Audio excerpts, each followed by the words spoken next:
हमारे चैनल को सब्सक्राइब करें और वीडियो सबसे पहले अपने मोबाइल पर पाने के लिए बेल आइकन को दबाएं।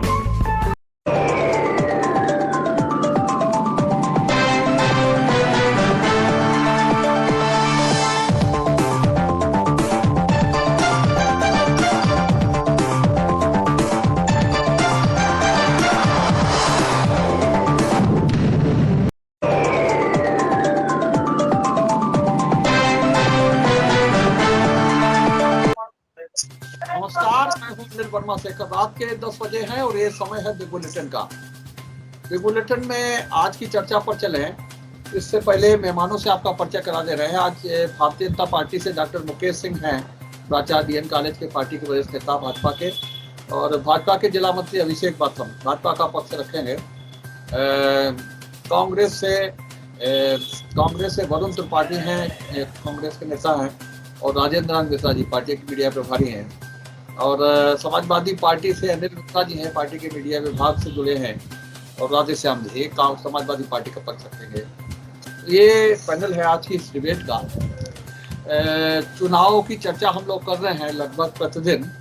2022 का जो रण होने जा रहा है उसकी चर्चा हम लोग प्रतिदिन कर रहे हैं, और कई नई चीजें निकल करके आ रही हैं, नए नए समीकरण, नए नए गठजोड़, नए नए बयान, नियमित चर्चा कर रहे हैं। इधर मुख्यमंत्री कल्याण सिंह का निधन के बाद से पहले भारतीय जनता पार्टी ने श्रद्धांजलि समारोह आयोजित इस तरह से अनुभूति दिखी है पिछले वर्ष की खास तौर से, उससे लग रहा है कि कुछ ना कुछ परिवर्तन चुनावी तैयार हो रही थी, उसमें भी होने जा रहा है। और इस परिवर्तन से खासतौर से समाजवादी पार्टी परेशान है, क्योंकि भारतीय जनता पार्टी हर चीज बड़ा नियोजित ढंग से करती है, और जो भी कार्यक्रम हो रहे हैं कल्याण सिंह जी की अस्थि कलश विसर्जन से लेकर के श्रद्धांजलि समारोह तक, और से कार्यक्रम जिस तरह से जोड़े जा रहे हैं, उन सारे कार्यक्रमों से समाजवादी पार्टी को लग रहा है कि एक बड़ा वोट बैंक कहीं न कहीं भारतीय जनता पार्टी जोड़ने में सफल रही है। जो लोग कुछ नाराज भी थे वो लोग जुड़ रहे हैं। श्रद्धा की बात थी कल्याण सिंह की, और इस परेशानी समाजवादी पार्टी के नेताओं में खासतौर से जो लोधी नेता समाजवादी पार्टी के, उनकी परेशानी ज्यादा बढ़ गई है, क्योंकि उन्हें लगता है कि एक ऐसा टर्निंग पॉइंट आया है जिससे भारतीय जनता पार्टी के प्रति आस्था और बढ़ी है। तो उसी को लेकर के आज समाजवादी पार्टी के कार्यालय में पूर्व सांसद रामबकर वर्मा, जेपी वर्मा और को पिछले वर्ग के लोगों को समझाने के लिए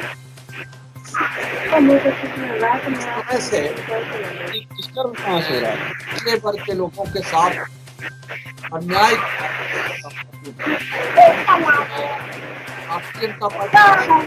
ये भाई बच्चों की आवाज आ रही है कहीं से। ये बयान के हवाले से ये रोकिए, जहाँ से भी बच्चों की आवाज आ रही है। ये बयान भी विरोधी नेताओं के हवाले से है, आज बैठक, और उन्हीं नेताओं के हवाले से, और वो उनके तर्क अलग अलग है कि किस तरह से भारतीय जनता पार्टी ने लोधी नेताओं के साथ अन्याय किया है।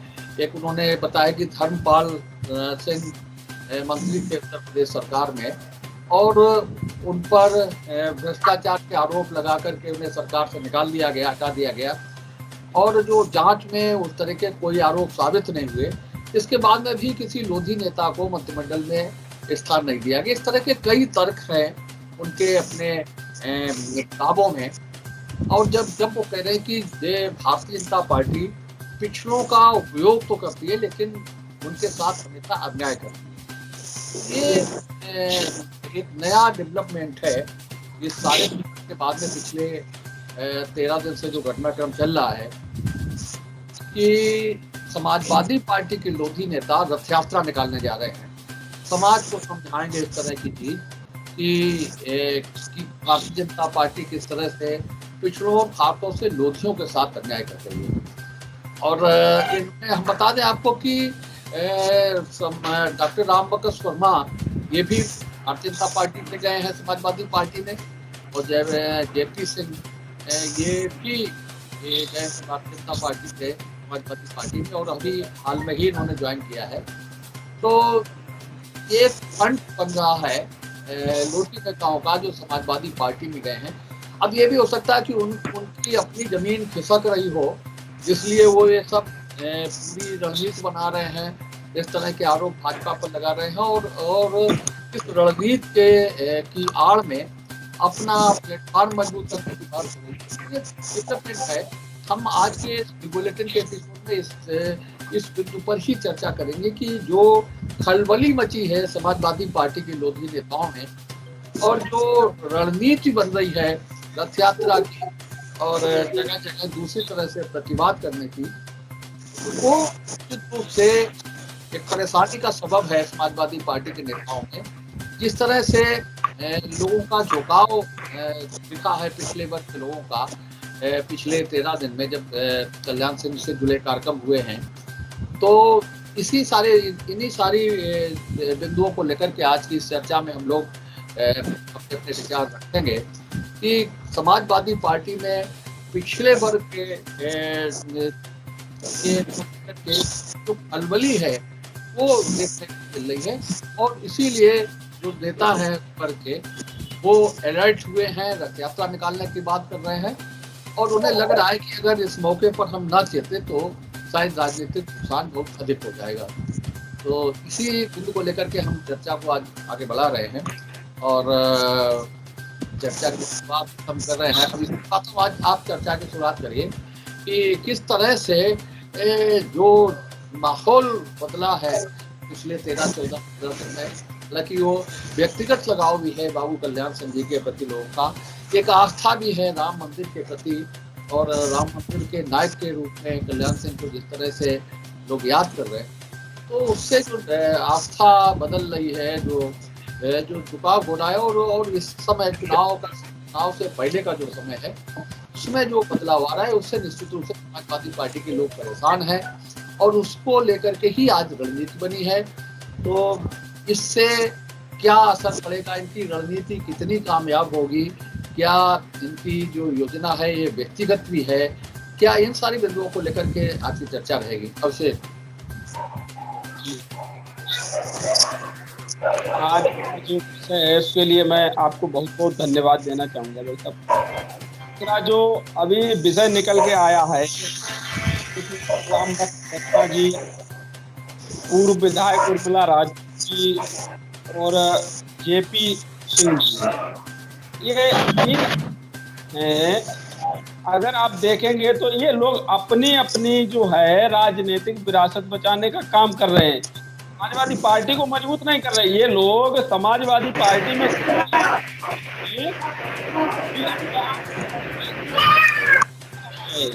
और भारतीय जनता पार्टी को, तो भारतीय जनता पार्टी 2012 के चुनाव में उर्मिला जी चुनाव लड़ी थी, हमारे प्रत्याशी उस समय भी दूसरे नंबर पे आए थे, जीत नहीं पाए थे, हम लोग 147 वोट से चुनाव हार गए थे।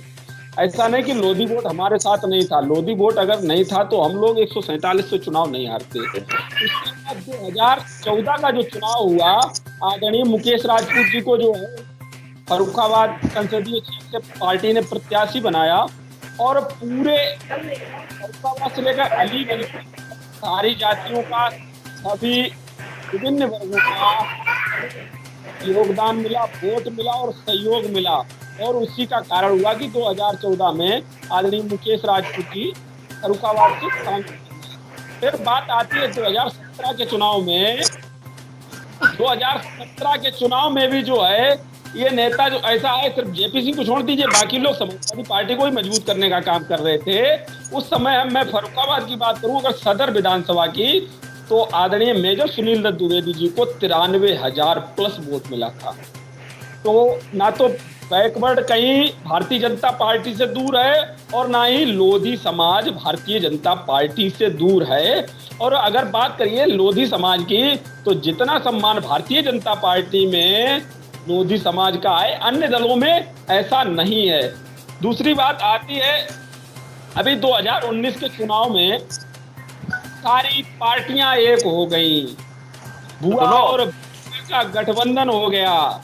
उसके बावजूद भी जो है हम लोग 6.25 लाख वोट विधानसभा लोकसभा में प्राप्त किए और हमको सारी जातियों का विशेष सहयोग और योगदान मिला और हम 6.25 लाख वोट तक प्राप्त किए हैं।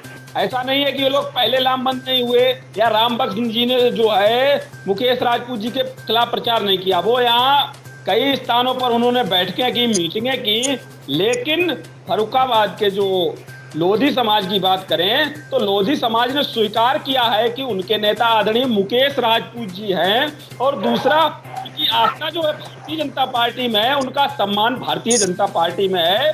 ऐसा लोधी समाज प्लस प्रत्येक समाज सोच रहा है। अन्य दलों में क्या होता है, अभी चुनाव आया है, अभी तो सम्मान की बात हो रही है, अन्यथा जैसे ही चुनाव खत्म हो जाएगा उसके बाद ये 3 जो आपने नाम गिनाए हैं नेताओं के, बड़े नेता हैं, भारतीय जनता पार्टी से गए हुए हैं। ये इसलिए भारतीय जनता पार्टी के, इनको साफ बहुत बड़ी अपेक्षाएं थी और पार्टी जो है हमारी नई लीडरशिप डेवलप करने की बात करती है। इनको जो भी चाहिए इनको मिल जाए, इनके बेटे को मिल जाए, अन्यथा परिवार को मिल जाए, ऐसी इनकी सोच थी। इसलिए ये लोग भारतीय जनता पार्टी छोड़कर समाजवादी पार्टी में गए। और जिस पार्टी में गए हैं उस पार्टी का जो कल्चर है वो भी एक परिवार से दूर नहीं निकलना चाहते हैं। पिताजी मुख्यमंत्री बनेंगे, उसके बाद बेटा बनेगा, चाचा राष्ट्रीय प्रदेश अध्यक्ष बनेंगे, ऐसी स्थिति उस पार्टी की है। तो ये लोग अपने आप को वहां एडजस्ट कर सकते हैं। लेकिन भारतीय जनता पार्टी में मैंने पहले भी कहा था कि नई लीडरशिप लगातार कैसे आगे आए, ऐसा अगर कोई सोचता है, ऐसे कोई करने की अगर बात करता है तो वो अकेली एकमात्र पार्टी है, वो है भारतीय जनता पार्टी। हमारे यहाँ अगर बात की जाए तो हमारे जो वर्तमान में जिला अध्यक्ष हैं आदरणीय रूपेश गुप्ता जी, उन्होंने बूथ से शुरुआत की थी और बूथ से लेकर उनका सफर जिला अध्यक्ष तक पहुंच गया। अन्य पार्टियों में ऐसा संभव नहीं है, खासकर समाजवादी पार्टी में कभी संभव नहीं है। हाँ, वरुण त्रिपाठी जी भाई साहब, देखिए, जहाँ तक रामबख्श वर्मा या जेपी सिंह जी की बात की या उर्मिला राजपूत जी की आपने बात की, तो कहीं ना कहीं अपनी ये कहीं ना कहीं भाजपा में रहे, भाजपा के प्रति इनकी आस्था भी रही और भाजपा में बड़े बड़े पदों पे भी रहे। तो आप देखिए कितनी बड़ी मजबूरी रही होगी साहब, इन्होंने भाजपा छोड़ी।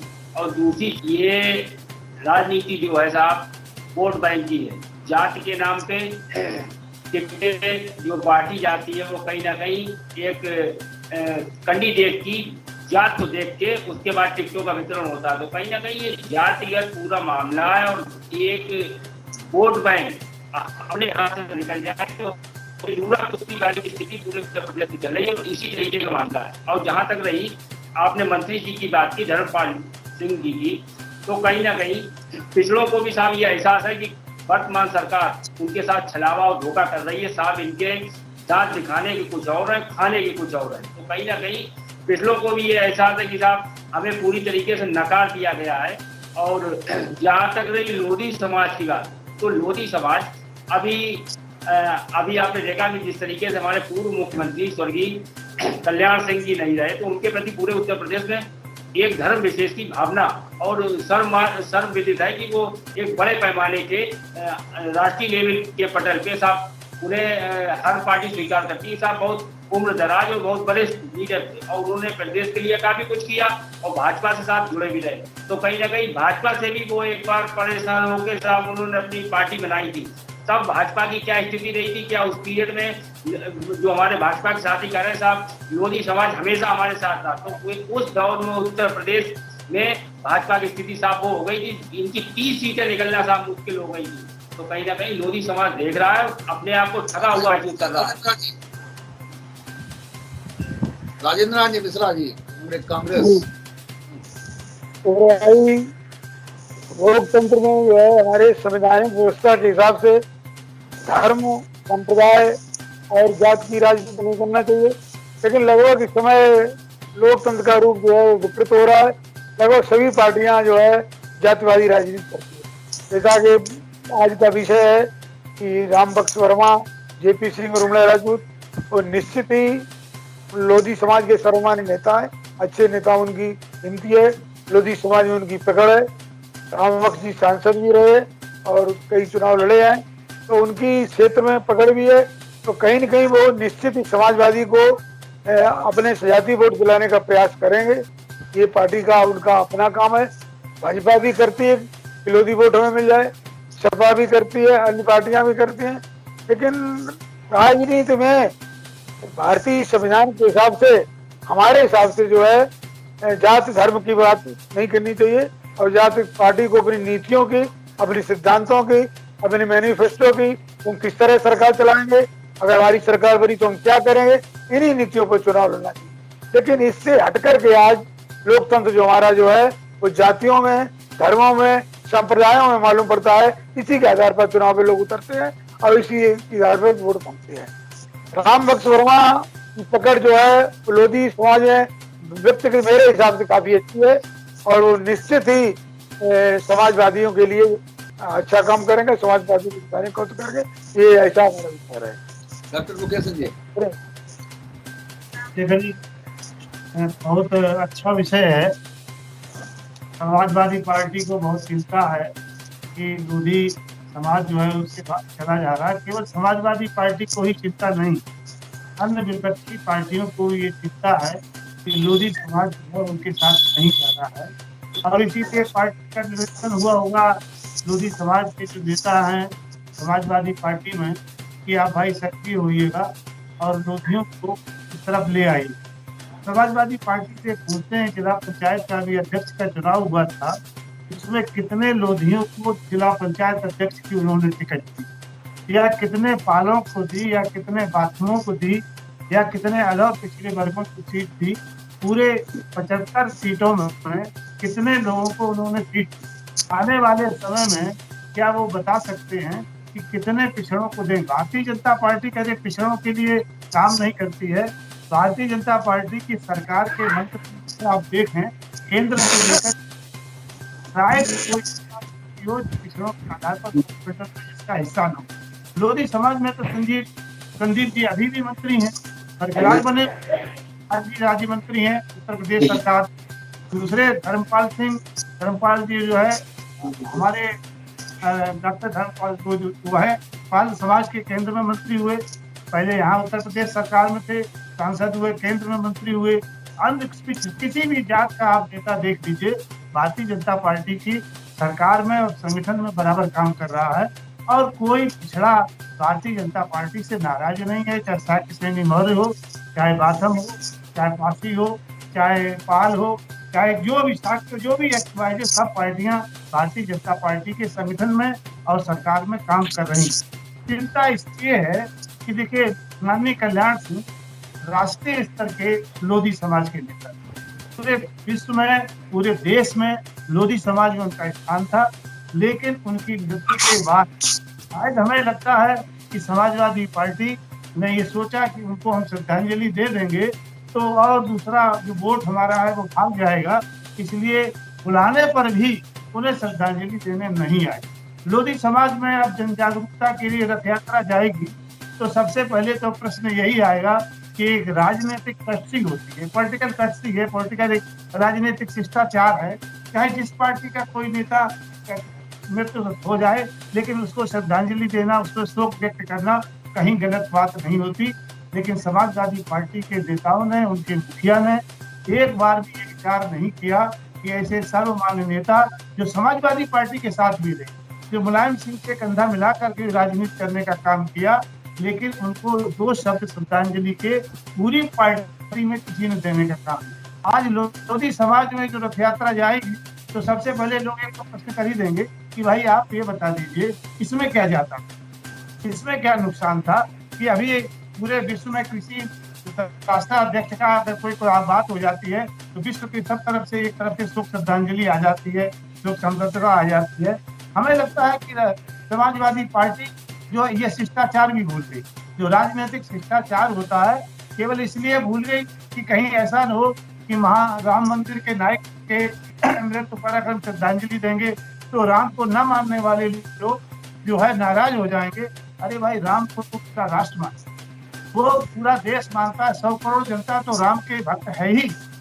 अगर आप यही सोचेंगे तो ये आपके पास बचेगा क्या, वो बता दीजिए किस आधार पर आप राजनीति करेंगे। तो इसलिए ये चिंता तो और पार्टियों को भी है, केवल समाजवादी नहीं है। समाजवादी पार्टी ये जरूर महसूस करे कि अभी आप बताइए, आज मुलायम सिंह जी का भी स्टेटमेंट था 400 सीटें हम जीते, हम तो करीब 3 किसके लिए छोड़ रहे हैं। वो तो पार्टी का नाम ना अखिलेश जी बता रहे हैं और ना माननीय मुलायम सिंह जी बता रहे हैं। तो वो 400 सीटें जीतेंगे, कौन कौन सी सीटें 3 छोड़ दी हैं, उन पर ही हम अपनी मजबूती से कामयाब हो जाए, आगे चलें। तो इसलिए शेखर जी का कहना है कि पहले अपना देखिए, पहले अपने सिद्धांत देखिए, पहले अपनी नीतियां देखिए, उसके बाद रथ यात्रा जरूर निकालिए। और हम ये जरूर कहेंगे, निवेदन करेंगे, हम व्यक्तिगत किसी पर आक्षेप नहीं करेंगे, लोधी समाज के जो समाजवादी पार्टी में नेता हैं उनका इनसे एक कहेंगे कि अपना पिछला इतिहास उठा करके देख लें कि उनको जो मिला वो किस पार्टी में, कोई भी नेता चाहे माननीय पूर्व विधायक उर्मिला राजपूत ले लीजिए, चाहे माननीय रामबख्श वर्मा ले लीजिए, उनको किस पार्टी ने क्या दिया और उसके बाद उनको क्या मिला, आगे क्या मिलेगा, ये सब जो भविष्य जानते हैं। इसलिए भारतीय जनता पार्टी सर्वसामान्य समाज की पार्टी है, सभी जातियों को लेकर के चलती है, किसी उसे ये चिंता नहीं, वो अपना काम कर रही है, अपने नेता का सम्मान किया है और वो करना भी चाहिए था। इसलिए इस पर किसी को चिंता करने की आवश्यकता नहीं। राधे श्याम जी, देखिए, चुनावी वर्ष है और प्रत्येक राजनीतिक दल को अपनी पार्टी के नेताओं को अपने कार्यालय पर बैठाकर उनसे मंत्रणा करने का पूरा, हमारे यहाँ लोधी समाज के बड़े नेताओं की एक बड़ी टीम है। हमने उनसे अपना राय मशवरा लिया, कैसे काम करेंगे, क्या करना है, हमने अपनी रणनीति बनाई। अब इसमें अगर किसी को चला गया या मिल गया तो ये तो हमारी समझ से तो बाहर की बात है। और रही बात, एक बात आई बीजेपी के प्रवक्ता से, तो आज का जितना सम्मान भाजपा में है उतना कहीं नहीं। मुकेश राजपूत जी उनके सर्वमान्य नेता हैं और पूरे जिले ने स्वीकार कर लिया, उन्होंने मान लिया, स्वीकार कर लिया। मतलब बाकी लोग ही कोई राजनीति ना करें, सब राजनीति से संन्यास ले लें, मुकेश राजपूत जी को ही सिर्फ राजनीति करने का अधिकार है, पहली बात। दूसरी बात, ये बड़ा सम्मान है, मुकेश राजपूत जी के नेतृत्व में सब लोधियों का सम्मान है। मुकेश राजपूत जी के बेटे को पूरी सरकार थी, ऊपर से लेके नीचे तक सब कुछ था, उसके बाद दरोगा ने पीटा, सरेआम पीटा और मुकेश राजपूत लोधी महासभा की बैठक में रोए खुलेआम और उन्होंने कहा कि प्रशासन हमारी नहीं सुन रहा है। बताइए क्या सम्मान है, प्रशासनिक लोग हमारी बात सुनने को तैयार नहीं। मुकेश राजपूत जी ने ये बात ऑन कैमरा लोधी महासभा की बैठक में कही थी, मतलब जब पार्टी ने नहीं सुनी तब वो अपनी जात में जाके रोए जाके। आपने कहा भाई भतीजावाद समाजवादी पार्टी में ही है, भाजपा में नहीं है। अरे जब भैया और भतीजों को जब टिकट नहीं मिली जिला पंचायत की, तभी तो पूरे घर को कोरोना निकल आया था, सब दिल्ली पहुंच गए थे, सब कोरोना पॉजिटिव हो गए थे जिला पंचायत के चुनाव से ठीक 3 दिन पहले, और इसीलिए सब दिल्ली भाग गए थे। पूरा घर कोरोना सबको निकल आया एकदम से।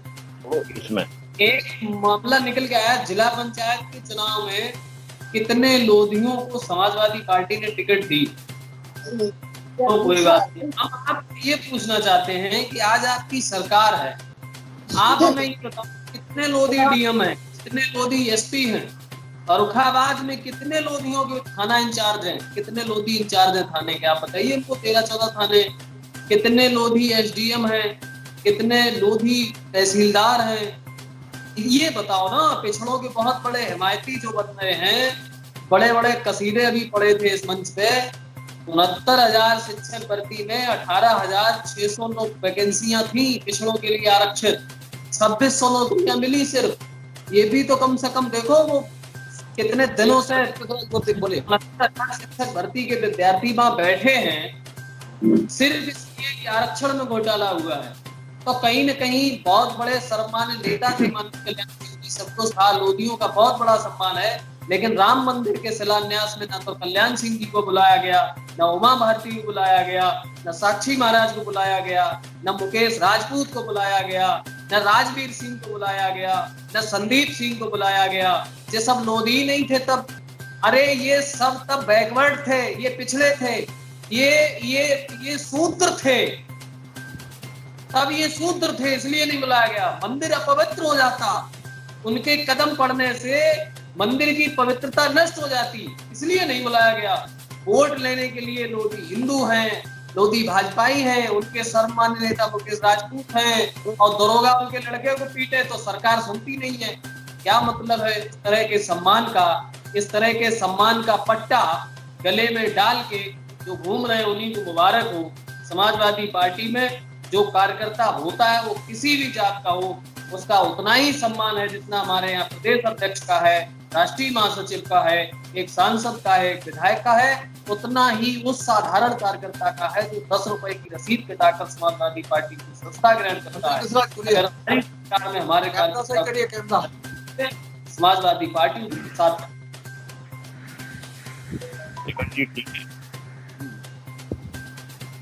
शेखर जी, बड़ी मजेदार बातें की गई, खास तौर पे हमारे भारतीय जनता पार्टी के हमारे जो भी साथी हैं उन्होंने बड़ा विस्तार के साथ में, और मुझे खुशी है कि शायद जितना जानकारी उनको अपनी पार्टी के इतिहास की नहीं है, उससे ज्यादा उन्होंने समाजवादी पार्टी के किसी कथित इतिहास को पढ़ा है, जिसकी की बातें वो यहाँ पे डिबेट में कर देते हैं। भाई जो चिंता हो रही है, राम बख्श जी वर्मा, उर्मिला जी, डॉक्टर जेपी सिंह, ये जो है वो अपने नेता हैं, ठीक है। थोड़ा ऊपर उठ के बैठ गया आया, हाँ ठीक। लोधी जो है वो अपने उस जाति के हैं, लेकिन उसके बाद में ये आज की तारीख में भी कार्यकर्ता हैं। और मैं कहता हूँ कि 24 घंटा कार्यकर्ता जो है वो अपने काम करता है पार्टी के लिए। आप मुस्कुरा करके मिलते हैं किसी से तो आप अपनी पार्टी की बढ़ोतरी कर देते हैं।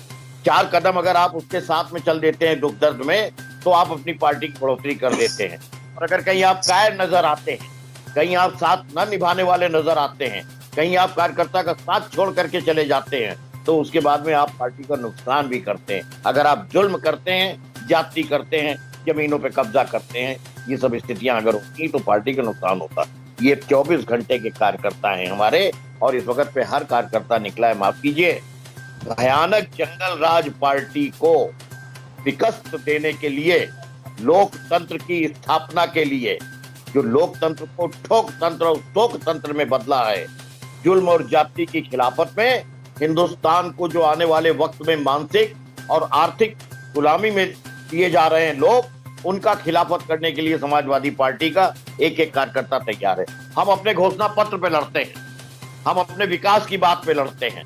आज भी जो है वो अखिलेश जी का जो है शासनकाल विकास के लिए याद किया जाता है, और आज भी उनके कार्यकाल में जो विकास हुआ उसी के शिलान्यास, उसी के उद्घाटन किए जा रहे हैं। आप अपने घोषणा पत्र पे नहीं लड़ पाते। आप घोषणा पत्र में सबसे पहले पन्ने पे जो आपके लिखा होता है उसको तक को लागू नहीं कर पाते हैं। और जब आप नहीं लागू कर पाते हैं, जब बढ़ती हुई महंगाई को नहीं रोक पाते हैं, जिस वक्त की गैस सिलेंडर के दाम से लेकर के और कोरोना की आपकी जातियां जो है वो अपने लापरवाहियां उजागर होती हैं, आम आदमी जो है जब आपसे परेशान होता है तब इस तरीके की बातें आप करना शुरू करते हैं, दूसरे के बयान में खामी निकालना, दूसरे के जो है कदमों, अरे हमारा जो भी नेता चल रहा है, आपको क्या दिक्कत है, काहे कि आपको परेशानी है। और आप ये बात कही थी अभी हमारे एंकर महोदय ने कि भारतीय जनता पार्टी बड़ा नियोजित तरीके से चल रही है। बहुत सही कहा है, मैं पूरी तरह से आपकी बात से सहमत हूँ शेखर जी। भारतीय जनता पार्टी तो नियोजित तरीके से जाति भी करती है, भारतीय जनता पार्टी नियोजित तरीके से चीरहरण करवाती है और सुनियोजित तरीके से दरोगा और सीओ को कैमरा आपका पीछे खिसक गया। सुनियोजित तरीके से इनको भी जो है फिर बाद में सस्पेंड करवा करके अपने जो है वो डैमेज कंट्रोल की बात करती है। अस्थि कलश, आप हमेशा राजनीति करते हो, हम लाशों पे राजनीति नहीं करते, माफ कीजिएगा। हमारे जो मौजूदा नेता हैं लोधी समाज के, वो निकल रहे हैं, सर्व समाज में जा रहे हैं और अपने समाज में भी जा रहे हैं, लेकिन आपने राजनीति नहीं करी लाशों की। आदरणीय अटल बिहारी वाजपेयी जी को जो है किस तरीके से उपेक्षित रखा 9 साल, उसके बाद उनकी शव यात्रा पे जा रहे थे आप। पूरे हिंदुस्तान भर में जो है कितने अस्थि कलश जो है वो अटल जी के कहां मतलब कश्मीर से कन्याकुमारी तक घुमाने की बात कर रहे थे, और कल्याण सिंह जी का साथ भी यही करा आपने। कल्याण सिंह जी के आप अस्थि कलश को ले रहे हैं। कल्याण सिंह जी ऐसे नेता थे कि जो बहुत मृदुभाषी थे और उसके बाद में जो प्रशासनिक स्तर के ऊपर भी नेता थे। समाजवादी पार्टी के भी साथ रहे थे। आपने क्या दिया था उनको? आपने जो है उनको इतना मजबूर कर दिया। तो मुझे याद है आज भी वो क्षण जब बाबू कल्याण सिंह जी ने भारतीय जनता पार्टी छोड़ी थी, इतने वर्षों की आस्था और इतने वर्षों के विश्वास को जो है खंडित किया था पार्टी में और उनको मजबूर कर दिया गया था, तो रोए थे वो। तो रोना, उनके आंसू जो है खून, माफ कीजिएगा। एक बात और मैं आगे कह रहा हूँ, कई सवाल इन्होंने कहे हैं, सबसे 4-5 के बाद में मौका दिया है, तो फिर थोड़ा सा हमको भी दे दीजिएगा जरा सा मौका, कि ये जो है जो अपनी राजनीतिक विरासत को बचाने की बात कही जा रही थी, तो जो पार्टी स्वयं की राजनीतिक विरासत नहीं बचा पाई, अटल बिहारी वाजपेयी से लेकर के तथा कथित आदर्शों और सिद्धांतों को नहीं बचा पाई, वो राजनीतिक विरासत की शिक्षा हमको देने की बात कर रही है। कल्चर आपका क्या है? जगदम्बिका पाल जी को आपने लिया दूसरी पार्टी से, नरेश अग्रवाल जी को लिया आपने, रीता बहुगुणा जी को लिया आपने, और उसके बाद में क्या कल्चर आपका रहा? हमारे यहाँ जो आता है सम्मान के साथ आता है, सम्मान उसका जो हिफाजत के साथ रखा जाता है। आप क्या मुकाबला करेंगे आज की तारीख में? एक उदाहरण और दिए दे रहा हूँ, केशव मौर्य जी के बड़े पोस्टर लगाए थे आपने पिछले चुनाव में, पूरे के पूरे उत्तर प्रदेश भर में, और लोगों को मुगालते में डाला था आपने कि आने वाले भविष्य में मुख्यमंत्री ये होंगे, और होने के बाद आप एक ऐसा चेहरा लेकर आए हो कि जो चुनाव मतलब जो है क्या कहते हैं, जो है अपने भारतीय जनता पार्टी के विधायक नहीं चुना, आप ले आए चेहरा, और 4.5 साल तक जो बेबसी रही है केशव देव मौर्य जी की, वो हम देख रहे हैं और महसूस कर रहे हैं। अपने गिरेबान में जंग करके चलने की बात नहीं है, चला रहे थे। हाँ भाई, आशीष जी भी है, आशीष जी है, आशीष जी बोलिए, आशीष जी नहीं आ रहा। ऐसा है शेखर भाई, बाबूजी की बात चल रही थी, और जिस तरीके से बाबूजी को एक लोधियों का नेता करके शो किया जा रहा है, बाबूजी केवल लोधियों के नेता नहीं थे, वो पूरे देश के, संपूर्ण समाज के, संपूर्ण देश के नेता थे। इस देश में बड़े बड़े नेता हुए जिन्होंने कुर्सी के लिए, कुर्सी पाने के लिए, सत्ता पाने के लिए, यहाँ तक का कि भगवान राम हुए ही नहीं। कुर्सी पाने के लिए यहाँ ऐसे नेता भी हुए जिन्होंने ये कहा कि हम भगवान राम का मेरे जीते जी मंदिर नहीं बनेगा। कुर्सी पाने के लिए यहाँ के नेताओं ने भगवान राम के जो आदर करने वाले थे, राम भक्त थे, उन पर लाठियां गोली चलवाने का भी काम किया। लेकिन बाबूजी एक केवल इस देश में ऐसे नेता हुए जिन्होंने भगवान राम के लिए कुर्सी में लात मारने का काम किया। तो बाबूजी केवल लोधियों के नेता नहीं, पूरे देश के संपूर्ण नेता थे। एक बात। दूसरी बात, हमारे समाजवादी पार्टी के प्रवक्ता ये कह रहे थे कि बाबूजी बहुत मृदुभाषी थे, बहुत तारीफों कसीदे पढ़े जा रहे थे। मैं कहता हूं कि कौन समाजवादी पार्टी का नेता था जो उनको अंतिम समय में उनके दर्शन करे आता? ठीक है, आप नहीं जा सकते थे, आपको एलर्जी थी, लेकिन आप कम से कम अपने पार्टी कार्यालय पर एक वो कर लेते श्रद्धांजलि सभा कि हाँ बाबूजी उत्तर प्रदेश के पूर्व मुख्यमंत्री नहीं रहे, हम अपनी पार्टी पर श्रद्धांजलि सभा कर रहे। लेकिन नहीं, क्योंकि उन राम भक्तों से आपको चिढ़ है, आपको यह चिंता लगी हुई है कि अगर हम राम भक्त के पास दर्शन करने चले गए तो आने वाले समय में हमें राम विरोधी वाले वोट नहीं देंगे। आपको राम भक्तों और देश के लोगों की कोई चिंता नहीं है, कोई भी प्रकार की परवाह नहीं है। और पिछड़ों की बात, और भारतीय जनता पार्टी हमेशा पीछे, हमेशा भारतीय जनता पार्टी के साथ रहे हैं, और इस बार में लोधी समाज ही नहीं बल्कि इस उत्तर प्रदेश का संपूर्ण समाज को ना उत्तर प्रदेश में भारतीय जनता पार्टी की सरकार बनवाएगा। ठीक है भाई, ठीक। हाँ अनिल जी जवाब दे दूं मैं, अभी आया आप अनुमति दें। अरे अनिल जी बोलो आप महोदय के द्वारा एक विषय लाया गया था कि साहब जमीनों पर कब्जे, तो बड़ा मुझे हंसी आई अंदर से कि साहब इन्होंने अपना इतिहास बताना भी स्टार्ट कर दिया है कि इनके शासन काल में उत्तर प्रदेश की क्या स्थिति थी। दूसरी मुझे आया था कि अखिलेश जी के शासन काल की याद आती है, मुझे भी अखिलेश जी के शासन काल की याद आती है। जो है सौरिक नगर में और हिंदू और मुस्लिम अरे है। मुस्लिम की बात मत करो, अरे हिंदू मुस्लिम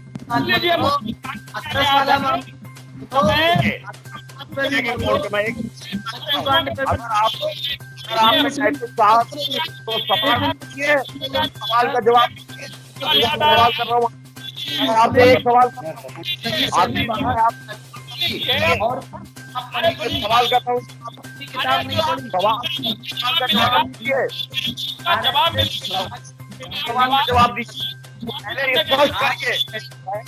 करिए हिंदुस्तान में राम और राम विरोधी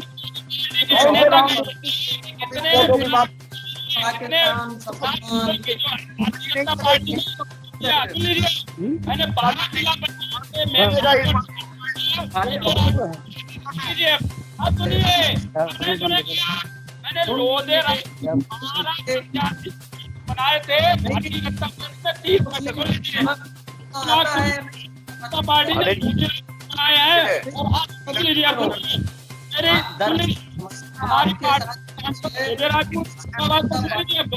आ रही है ना, राजपूत की बात आ रही है। हमारी जो कमेटी है जिले की, उसमें जिले के महामंत्री आदरणीय फतेहचंद वर्मा जी हैं और जिले के मंत्री राजपूत। कितने डीएम ठाकुर हैं, कितने डीएम जोशी हैं?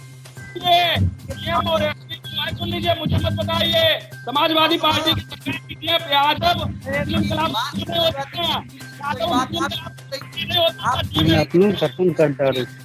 हमें पता है 46 ठाकुर हैं, हमें पता है 46 ठाकुर हैं।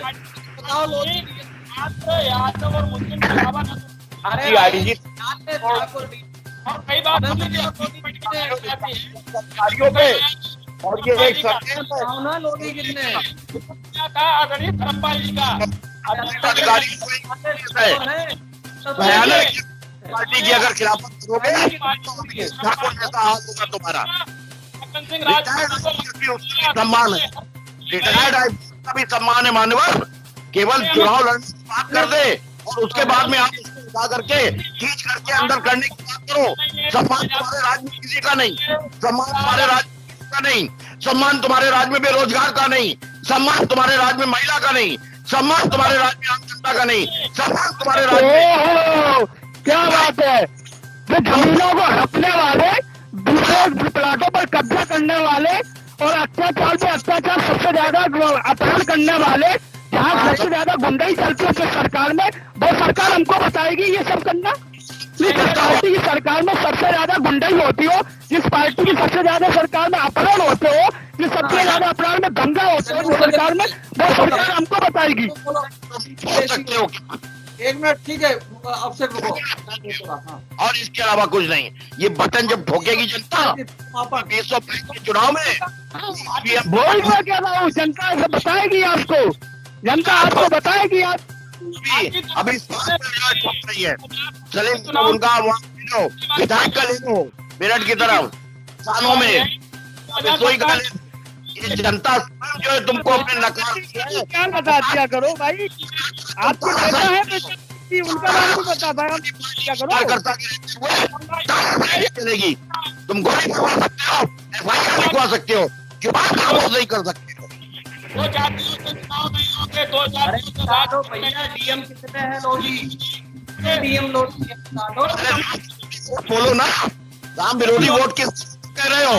अगर तो बोलो विरोधी किसी की ये हिंदुस्तान है, प्रजातांत्रिक देश है। राज्यसभा के नेता। चलिए करुण बोलो, इसमें करुण और फिर मुखर्जी। जी भाई साहब, कहीं ना कहीं श्रद्धांजलि प्लस यात्रा के नाम पे कहीं ना कहीं ये जनता को ठगने और लूटने का साफ प्रयास है। इन्हीं की सरकार के प्रवीण तोमरिया जी, मैं याद दिलाना चाहता हूँ, साहब रोए हैं अपनी सुरक्षा को लेकर इसी भाजपा सरकार में। और जहाँ तक रही गोवा मध्य प्रदेश में किस तरीके से इन लोगों ने लोकतंत्र की हत्या की, तो इन्होंने ऐसा कोई क्षेत्र नहीं बचा। शासन जिस तरीके से इन्होंने छलने और ठगने का काम ना किया, उत्तर प्रदेश की हालत पूरी तरीके से जंगल राज कर दी है। और आने वाले 2022 में था पिछड़े जवाब देने के लिए तैयार लोकतंत्र की रक्षा तो सोनिया जी करती आई है। नहीं, अरे मोदी मुरली मोदी मनोहर जी कर रहे हैं भाई लोकतंत्र की रक्षा। अरे बोलो भाई डॉक्टर। आप लोग वर्तमान समय में तड़ी पार वाले कर रहे हैं, तड़ी पार वाले रक्षा भाई। वरुण जी, भाई हाँ डॉक्टर साहब, भारतीय जनता पार्टी अपना काम करती है, अपने नेताओं का सम्मान करती है, सर्व समाज को लेकर के सरकार चलाती है, विकास के काम करती है। हम जातिवाद के आधार पर तो सरकार चलाते ही नहीं, हम तो केवल विकास के नाम पर कराते। हमारा नारा है सबका साथ सबका विकास। जितनी भी हमारी योजनाएं हैं पूरे उत्तर प्रदेश में, वो सबको बराबर लाभ, चाहे मुस्लिम हो, चाहे हिंदू हो, चाहे किसी जात का हो, चाहे किसी धर्म का हो, बराबर उसको लाभ। आज की इस बुलेटिन की आज की इस बहस को यहीं समाप्त कर रहे हैं। आज की इस बहस में भाग लेने के लिए डॉक्टर मुकेश सिंह जी का, अनिल मिश्रा जी का, अभिषेक का, राजेंद्र राम जी का, वरुण का, आशीष का और राधेश्याम का बहुत बहुत धन्यवाद। हम कल फिर मिलेंगे एक नई बहस को लेकर, एक नए विषय को लेकर के। तब तक के लिए इजाजत दीजिए। शुभ रात्रि। उम्मीद है आपको हमारा ये वीडियो, ये खबर पसंद आई होगी। आप इसे लाइक करिए, अपने दोस्तों के साथ शेयर करिए और हमारे चैनल को सब्सक्राइब करिए। साथ ही पास में बना घंटी वाला आइकन जरूर दबा दीजिए ताकि आप हमारी नई नई खबरों से निरंतर अपडेट होते रहें। यही निवेदन आपसे है।